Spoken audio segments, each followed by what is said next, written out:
Welcome everybody. This is Ava filling in for John. Welcome to Mertech.com's Daily News Update Extra. We are sharing a video snippet that provides no nonsense, common sense, logic, and truth. I am following this channel and given this video a thumbs up. The link to this video is in the description box below. Please follow Mertech on Rumble, give me a thumbs up and share this information far and wide. This great news update will begin momentarily. Thank you and may God bless.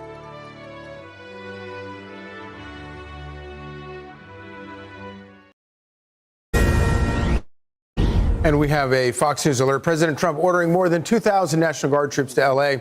as violent anti-ICE protesters burn cars, throw rocks, and smash windows for 2 straight days, threatening the lives of police and ICE agents. The rioters protesting the arrest of more than 100 migrants in L.A., including suspects accused of child abuse and sex assault charges. And here in New York City, at least 20 protesters are detained after storming ICE headquarters in Lower Manhattan. Fox News contributor and retired NYPD Inspector Paul Morrow joins us now. Great to see you this morning, Paul. So how much more complicated is all of this because Democrat politicians in these sanctuary cities are not cooperating with ICE and helping them do their job?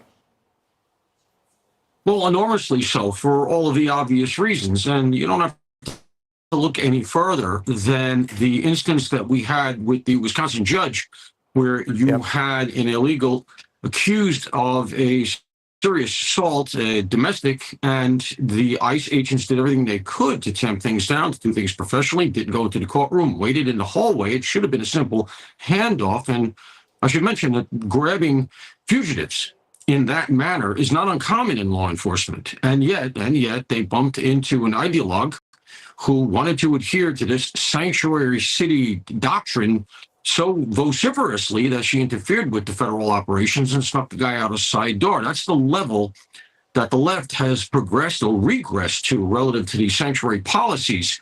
And it's just become a virtue signaling contest. You know, ironically, Charlie, this stuff began in order to protect immigrants who were afraid to go to the police because of their out of status, legal status, immigration status. And instead, it has now progressed to the point where these same groups are afraid to go to the police because the local prosecutors won't do anything to the perpetrators. So they know if they report to the police, as we had in that Wisconsin case, the perps are going to get right out, and then they're in danger. They're undermining the very thing they were trying to do. Yeah, that's a really great point. And of course, now we're in a situation where you literally have out in LA in particular, you have police who are not going to keep order around all of these riots, and you have President Trump having to order in National Guard troops. The other situation that I think is kind of interesting is the issue with masks. And President Trump has said that these protesters are not allowed to wear masks. How important is that? Well, look, if they actually can enforce that, it's very important. And it goes to the idea that these arrests of the people that are impeding ICE from doing their lawful duty, these should be federal arrests. And it goes to what I was just saying earlier. The local prosecutors are not going to do much for you.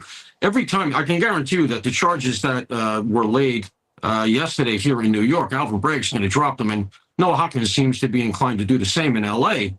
because he made statements of essentially supporting this. So you don't have any teeth on the local level. If you want to interdict, build out the networks, find out who these people are, find out who's funding them, who's coordinating them, where the money is coming from, which there's reporting some of it comes from overseas, because it's all the same groups. These are the same people who are disrupting the campuses. So if you want to build that stuff up, you got to go federal. And so knowing who they are and building out from there to penetrate the networks, that's how you got to do it. Yeah, with no help whatsoever from local politicians. Paul Morrow, thank you so much. Really appreciate it. Thank you. Hey, it's Will Kane. Click here to subscribe to the Fox News channel on YouTube. It's the best way to get our latest interviews and highlights. And click to subscribe to the Will Kane podcast for full episodes right now.